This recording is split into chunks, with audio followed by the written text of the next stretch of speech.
L'audience est ouverte, veuillez vous asseoir.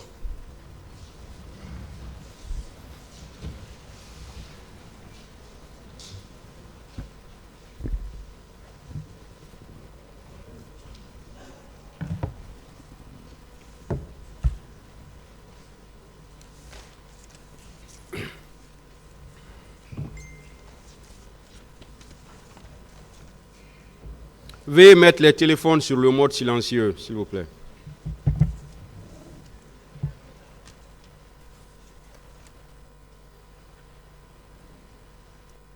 Affaires ministère public contre M. C.C. Raphaël Abba, M. Alpha Amadou Baldé, M. Marcel Guilavogui, M. Claude Pivi, M. Moussa Kiegoro Kamara, M. Ibrahima Kamara Di Kalonzo,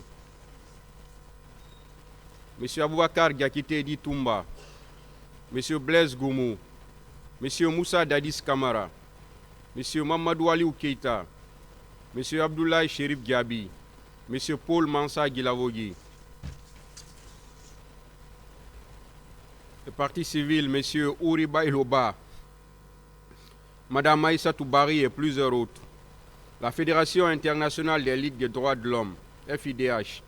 L'Organisation guinéenne de défense des droits de l'homme et du citoyen, OGDH. L'Association des parents victimes et amis du 28 septembre 2009, AVIPA. Monsieur Claude Pivi, venez à la barre.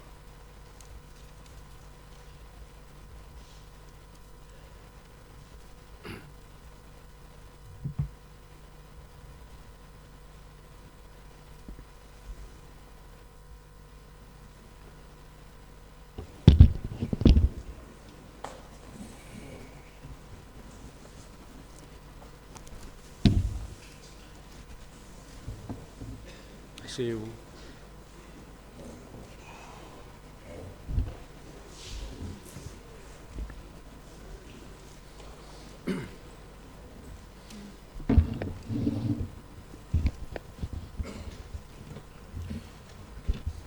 Voilà, avant de commencer, le tribunal se fait le devoir de rappeler à toutes les parties, je sais que toutes les parties le savent déjà, ce n'est qu'un rappel de la procédure. Nous sommes devant un tribunal criminel et la procédure est la même que celle qui est contenue dans le code de procédure pénale. Ce n'est pas une nouvelle procédure qui est là. Et c'est le principe du contradictoire que toutes les parties sont appelées ici à respecter. Ainsi, toutes les parties se doivent courtoisie, respect aux accusés et vice-versa. Je précise ici que tous les accusés se valent. À partir du moment où ils ont le même statut d'accusé, ils se valent tous. Aussi rappeler à toutes les parties que la direction des débats ainsi que la distribution de la parole ici, ce sont des droits qui sont réservés ou des prérogatives qui sont exclusivement réservées au tribunal. Et chaque fois que les parties ont la parole pour en user, elles doivent le faire sans nuire. Parce que dès qu'une partie commence à déborder, le tribunal se verra le devoir ou sera dans l'obligation de recadrer la partie en question. Et il faudrait que toutes les parties acceptent cela. Que toutes les parties acceptent que dès que le tribunal intervient, que tout le monde accepte cela, une fois de plus. La parole était avec la défense la dernière fois pour ces questions. Maître, vous avez la parole.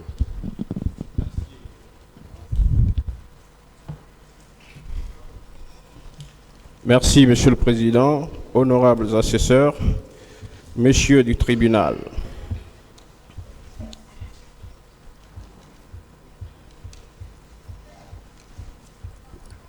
Bonjour, mon colonel. Bonjour. J'espère que le week-end vous a permis de récupérer. Oui, grâce à Dieu. Dieu merci. Alors, mon colonel, Aujourd'hui, contrairement à la semaine dernière, j'avais recensé un certain nombre de questions et qui étaient vraiment très nombreuses. Mais avec le temps, j'ai pu, si vous voulez, faire une synthèse de ces questions et je vais vous poser par rapport à ces questions par rapport à ces différentes questions 2 ou 3 interrogations, ok? Oui. Alors, mon colonel, ici, par devant ce tribunal, comme je le disais, on vous a posé des questions, notamment la partie civile, à savoir est-ce que c'était nécessaire pour le président d'envoyer des avions à l'AB pour survoler l'espace aérien de l'AB? Est-ce que cela était nécessaire? Est-ce que entre vous et Toumba, qui était plus fort? Est-ce que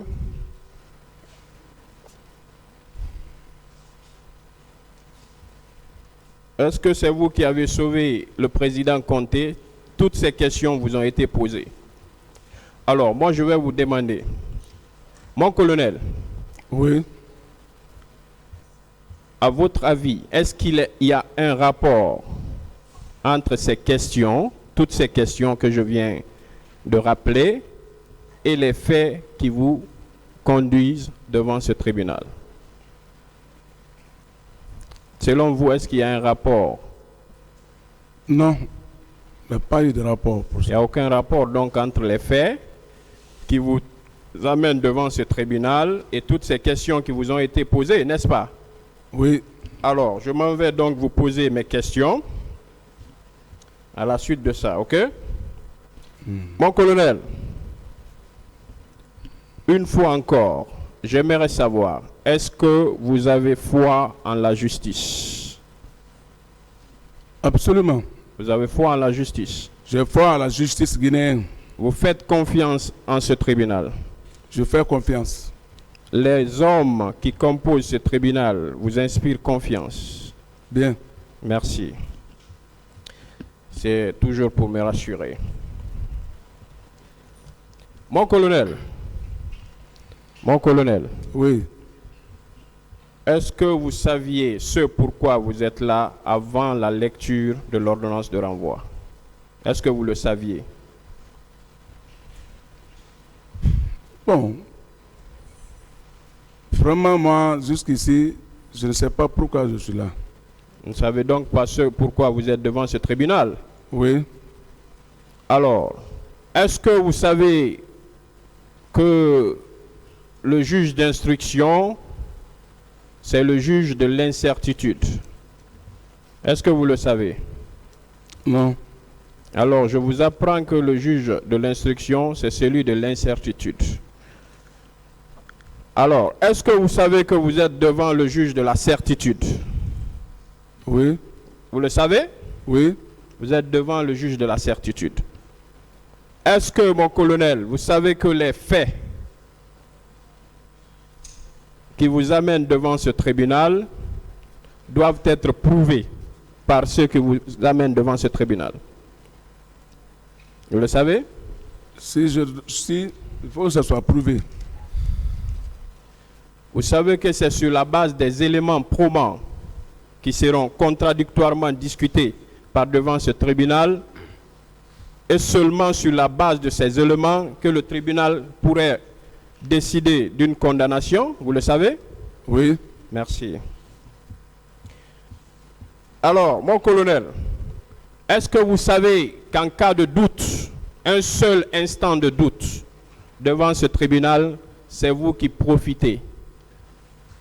Est-ce que vous savez que c'est à votre avantage quand il y a un seul doute ici, dans les éléments qui seront présentés devant ce tribunal? Est-ce que vous savez que c'est à votre avantage?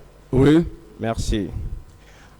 Alors, mon colonel, jusque-là, vous avez comparu, c'est la 6e journée de votre comparution par devant ce tribunal, est-ce qu'on vous a confronté à une seule preuve des différentes allégations ou imputations qui pèsent sur vos têtes? Est-ce qu'on vous a une seule fois confronté à des preuves? Pas encore. Pas encore, n'est-ce pas? Oui. Est-ce que vous croyez qu'il y a des preuves? Ah, bon, pour moi, je ne sais pas s'il y a des preuves. Mais vous pensez qu'il n'y a pas de preuves, n'est-ce pas? Oui. Hein? Moi, je pense qu'il n'y a pas de preuves. D'accord. Mon colonel,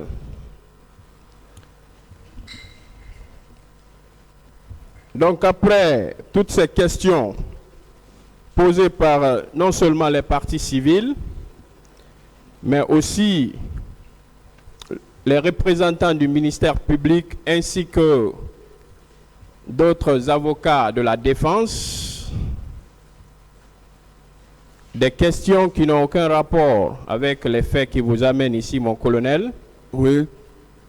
Alors, est-ce que cela ne laisse pas planer le doute sur la sincérité, la certitude des imputations? Selon vous, est-ce que cela ne laisse pas planer le doute sur la certitude des faits qui vous sont reprochés? Si, ça reste plané sur les faits. Ça laisse donc planer le doute. Oui. Et alors, vous savez que le doute vous profite, n'est-ce pas? Oui. Merci. Alors, mon colonel, je vais revenir sur des questions de précision, ok? Oui. Une fois encore, est-ce que vous aviez été au stade du 28 septembre, à la date du 28 septembre 2009?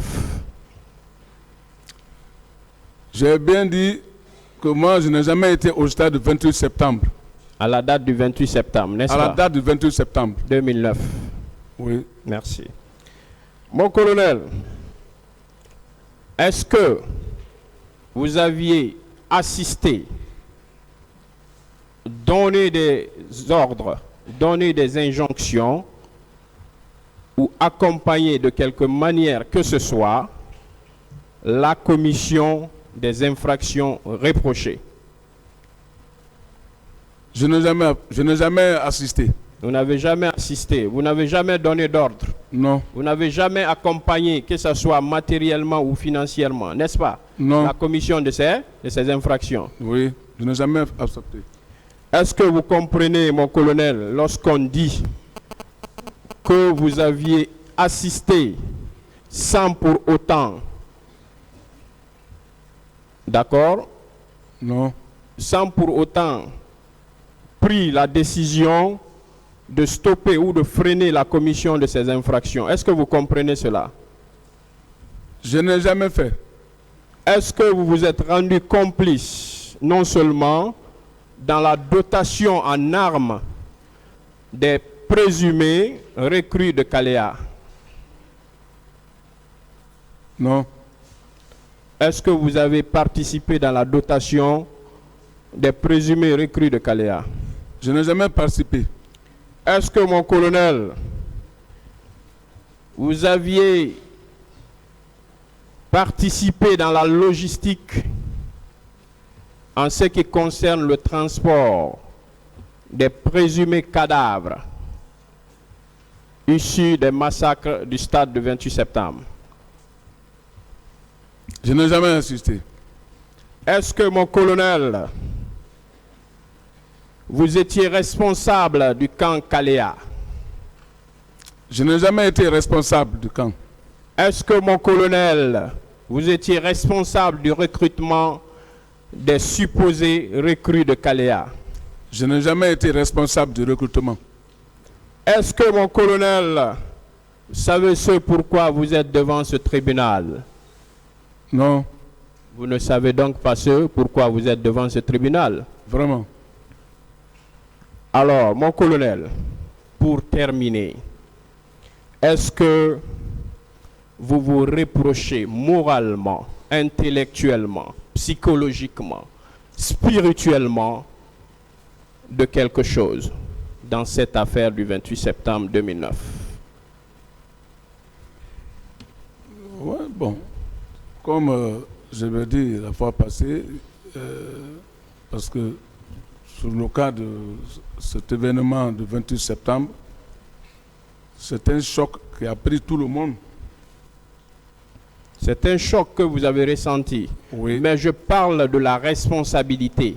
Est-ce que vous vous sentez responsable moralement, psychologiquement ou spirituellement d'une quelconque responsabilité dans les événements du 28 septembre 2009? Non, je ne me sens rien. Vous ne vous sentez donc pas responsable. Oui. Qu'est-ce que vous demandez donc à ce tribunal, cet auguste tribunal? Je demande à notre tribunal de justifier et rendre la justice. Mon colonel, je vais donc terminer par vous demander, est-ce que une seule fois, en votre qualité de ministre chargé de la sécurité présidentielle, d'alors, vous pouviez avoir l'intention d'aller piller, d'aller voler des biens appartenant à des Guinéens? Je ne peux pas le faire. Vous ne pouviez donc pas le faire. Oui. Donc par conséquent, vous ne vous reprochez pas non plus d'avoir commis des infractions de pillage? Je ne me reproche pas. J'en ai terminé. Je vous remercie. Sous réserve.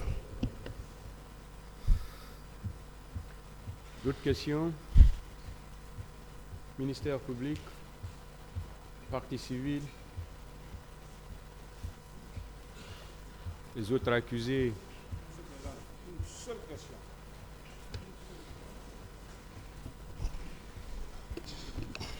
C'est bon. Mon colonel, Oui. une seule question. Est-ce que depuis le début de votre audition devant ce tribunal, vous avez eu envie de dire quelque chose, c'est-à-dire déclarer à ce tribunal, et que vous n'aviez pas eu le temps ou les questions, il n'y a pas eu de questions allant dans ce sens-là? Ou peut-être pour renchérir un peu, est-ce que vous avez envie de dire quelque chose, même si c'est dans votre langue maternelle, et le tribunal nous assistera de trouver un interprète pour la compréhension de ce que vous allez déclarer ici? Est-ce que vous avez déjà vous avez l'envie là, vous avez cette question, mon colonel? Non, ça suffit. Tout a été dit. Tout a été dit. Je vous remercie, M. le Président. Merci. Vous pouvez rejoindre votre place dans le box des accusés. Merci.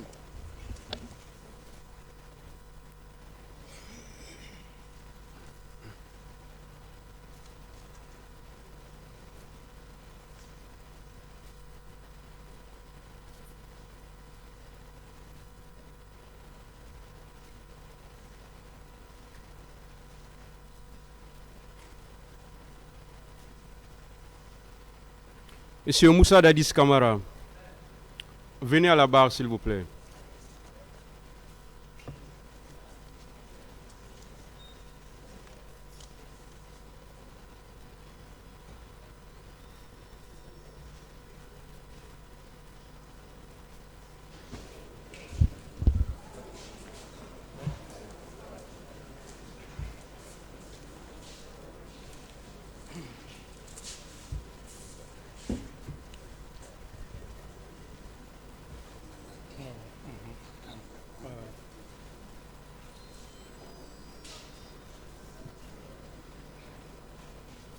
Monsieur Kamara, vous voulez parler debout ou vous souhaitez vous asseoir? Monsieur le Président, avec votre permission. Bon, le micro, s'il vous plaît, les techniciens. Prenez-vous. Est-ce que ça, c'est portable? Il n'y a pas de micro. Voilà, aidez. Je disais, Monsieur le Président,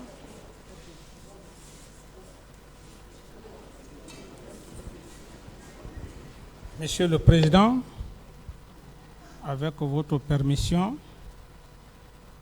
je ne voudrais pas faire certains détails. Je suis un officier d'état-major. Nous sommes faits pour la guerre et nous sommes faits pour la prison. Donc mon état de santé. Bon, je voulais savoir d'abord si vous voulez parler assis ou debout. Je veux vous dire, Monsieur le Président, avec tout le respect que j'ai pour votre auguste tribunal, j'en ai déjà informé le directeur de la garde pénitentiaire, le médecin-chef de la garde pénitentiaire. Depuis un très bon moment, je souffre et j'en ai déjà informé les avocats, sauf pour votre respect, si effectivement vous m'obligez. Monsieur le Président, je ne suis pas au-dessus de la loi. Si vous m'obligez, l'obligation de la loi, je pourrais essayer d'être à votre entière disposition, Monsieur le Président. Mais en toute sincérité, Bon. je ne me sens pour le moment absolument pas. Mais je m'en remets à votre sagesse. Je n'ai pas de choix, Monsieur le Président. Si je vous comprends, Oui, vous voulez dire que vous êtes souffrant, c'est ce que vous voulez dire. oui, parfaitement. Vous Et n'êtes pas en mesure de vous adresser au tribunal. Tout Vous n'êtes à fait. pas en mesure de donner votre part de vérité maintenant. Maintenant, là, Monsieur Et le le Président, tribunal, je vous le dis que le tribunal ne peut pas vous obliger à dire ou à faire ce que vous ne voulez pas faire. Si vous n'êtes pas en mesure, si votre état de santé ne vous permet pas, le tribunal est obligé de vous suivre. Si vous dites que vous ne pouvez pas, le tribunal vous suivra. merci, Est-ce Monsieur. que vous êtes en mesure de tenir les débats? Je ne suis pas en mesure, pour la simple raison, le simple même fait que je suis arrêté. Quand est-ce que vous serez prêt? Monsieur le Président, ce serait de l'incertitude. Je veux simplement vous dire, Monsieur le Président, si depuis plus de 13 ans, je me suis battu corps et âme jusqu'à ce que je sois devant votre auguste tribunal, quels que soient les jours à venir, par la grâce de Dieu, je serai là devant votre auguste tribunal, devant les éminents magistrats, pour vous livrer ma part de vérité, mais vous dire un jour, 2 jours, je ne suis pas un homme qui aime mentir. Je veux vous dire simplement, Monsieur le Président, dès lors que je vais m'établir, je suis même plus pressé, Monsieur le Président, en toute sincérité. On peut savoir de quoi vous souffrez, M. Camara? Il y a le médecin, bon, c'est un peu... On n'a pas reçu de dossier médical d'abord Oui, vous c'est concernant. oui, sinon C'est que... pourquoi je vous pose cette question. Voilà. Oui, sinon que les traitements et puis avec le palu que j'ai eu, un affaiblissement total. Et je me chaîne parce que, comme je l'ai dit, un officier... Parce que là, je suis obligé de vous informer que le ministère public nous a fait parvenir une information vous concernant, ça fait Oui. très longtemps. Oui, Et à cet effet, je ne sais pas si c'était vos conseils ou c'était vous, oui. il avait été demandé 3 semaines. Oui, Et ces 3 semaines sont épuisées. oui, Donc c'est pourquoi je vous demande de quoi vous souffrez. oui, j'ai des problèmes Bon, je ne voudrais pas, Monsieur le Président, avec tout le respect que j'ai pour votre auguste tribunal, simplement vous dire que je ne suis pas en forme, en toute sincérité, et si dans moins d'une semaine je peux être devant votre auguste tribunal, ce serait encore mieux pour moi. Mais vous dire une date, je ne suis pas Dieu.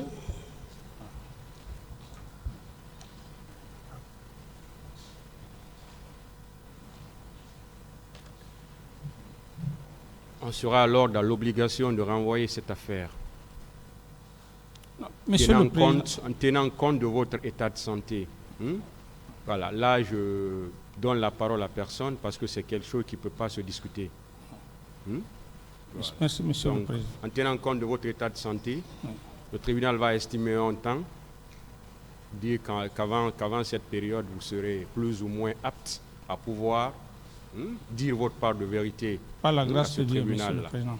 Voilà, parce que je l'ai rappelé, on nous avait rapporté vos dires. En ce moment, vous aviez demandé 3 semaines Oui, et on avait tenu compte. Ces Oui. 3 semaines sont déjà passées. effectivement, Monsieur le Président.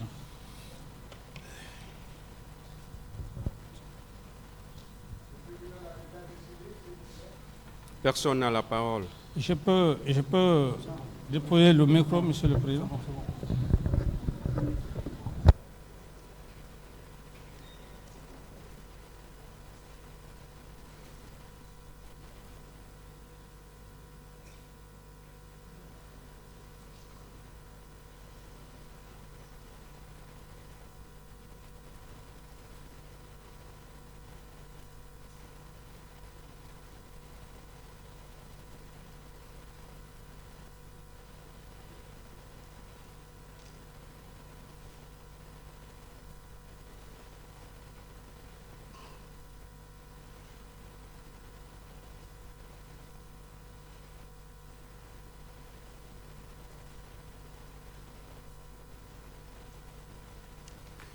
Donc, le tribunal renvoie cette affaire au 12 décembre 2012 pour la suite des débats. Vous avez une semaine, M. Camara. L'audience est levée.